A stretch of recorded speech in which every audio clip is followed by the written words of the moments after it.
대한민국을 대표하는 대장학문외과 전문의원이 되고자 노력하는 장편환외과 엉덩이 대장 천천히 이성근입니다. 안녕하십니까. 엉덩이 대장 장편환외과 이성근입니다. 오늘은 저의 책을 읽어드릴까 합니다. 제가 올해 책을 몇 권 냈는데 그 중에 첫 번째로 읽어드릴 책은 알기 쉬운 치질입니다. 오늘은 치질 얘기를 좀 먼저 말씀드릴게요. 치질은 크게 진단과 치료와 관리 이렇게 세 파트로 나눠서 설명드릴 텐데요. 첫 번째, 진단. 유의하셔야 할 게 있습니다. 절대 치질은 부끄러운 병이 아닙니다. 자, 두 번째, 치질을 진단하기 위해서 몇 가지 검사를 하게 되는데요. 학문 초음파는 치질의 간별 진단에 필요합니다. 말씀드렸지만 치질 진단을 위해서는 먼저 경험 있는 의사의 직장 수시 검사가 필요하고요. 항문경 검사라고 직장과 항문연 그리고 항문 주위를 보는 검사를 진행하게 됩니다. 사실 그 두 가지 검사를 많이 하는데 정확한 진단과 간별 진단을 위해서는 항문 초음파 검사도 필요하다고 생각을 합니다. 국가에서 인정을 해줬습니다. 의료급여로 인정을 해줘서 이전에는 되게 비싼 검사였지만 이제는 비싸지 않게 검사하실 수 있기 때문에 저는 꼭 필요하다고 생각합니다.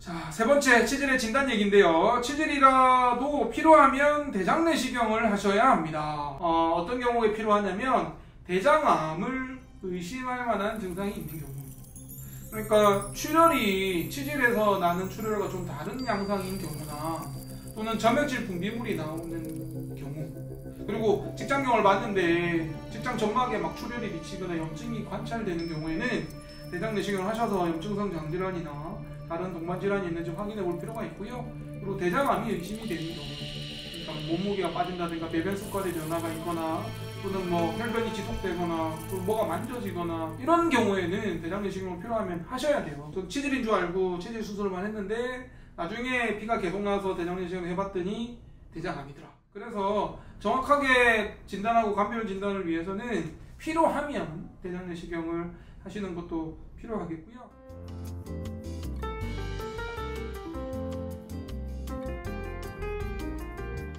네 번째입니다. 자, 치질은 누구나 생길 수 있습니다. 직립보행하는 인간이라면, 걸어다니는 사람이라면 누구나 다 치질은 있을 수 있으세요. 그러면 왜 생기느냐? 첫 번째 이유는 잘못된 배변 습관이죠. 화장실에서 너무 오래 앉아 계시는 겁니다. 원칙적으로는 5분에서 10분 정도 이상 앉아 있지 말고 안 나오면 그냥 일어나라, 이렇게 이제 설명을 드리고요. 특히나 화장실에서 신문 보는 습관, 옛날에는 신문, 요즘엔 핸드폰 보는 습관이 좀 안 좋겠습니다.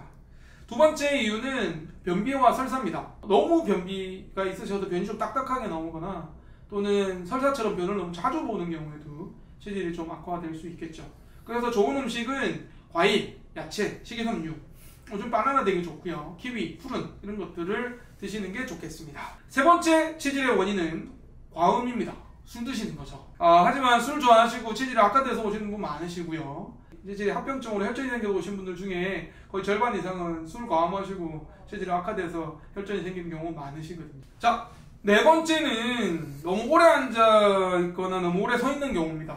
어떻게 보면 직업병이라고 할 수 있는데요.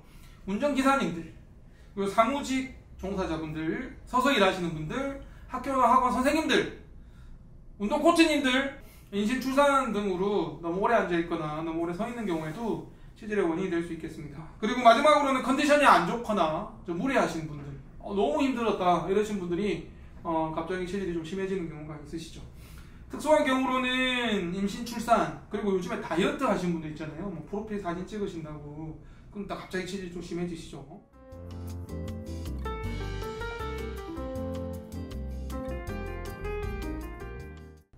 자, 다섯 번째, 치질의 증상은 다양하며 일반적으로는 아프지 않습니다.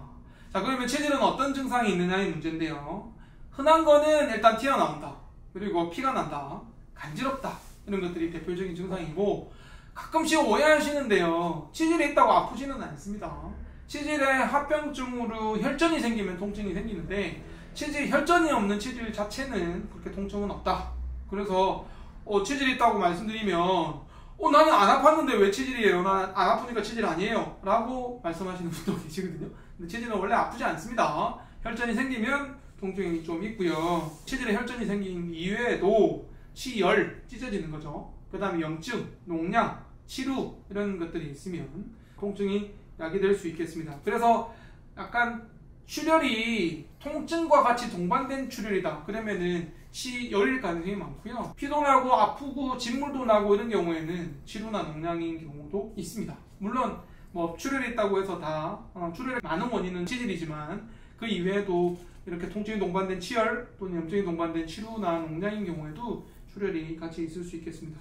그리고 의외로요, 항문 소양증, 항문이 간지러운 경우에도 치질 때문인 경우가 의외로 많으시거든요.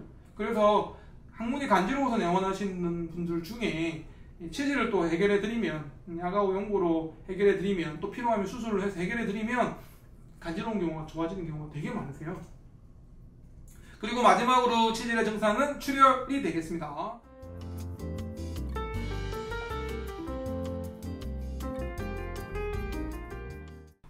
자, 6번째, 출혈이 있다고 다 치질은 아닙니다. 인터넷이나 유튜브에서 보면 출혈의 양상이나 색깔 가지고 진단할 수 있다 이런 얘기들이 있는데 사실은 위험한 발상입니다. 빨간색 무조건 치질이라고 생각하면 안 된다는 거죠. 그래서 뭐 아프고 피나면 치열이다, 그리고 안 아프고 피나면 치열이다 이렇게 생각하시면 안 되고요. 뭐 빨간색 피면 치액이고 검붉은색이면 대장암이다 이렇게 생각하시면 안 됩니다. 그래서 뭐 검붉은색이 아니기 때문에 난 대장암이 아니야 이렇게 생각하시고 치질을 방치하시면 절대 안 되겠습니다.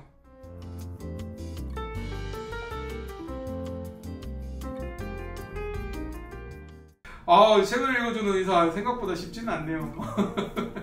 마지막으로 제가 강조하고 싶은 건 치질은 부끄러운 병이 아니고 방치하시면 안 되고 정확하게 진단을 검사를 통해서 진단을 하는 게 좋겠다. 그리고 치질은 무조건 수술해야 되는 병은 아니니까 너무 걱정하지 마시고 한번 정형외과 내원하시면 제가 또 자세히.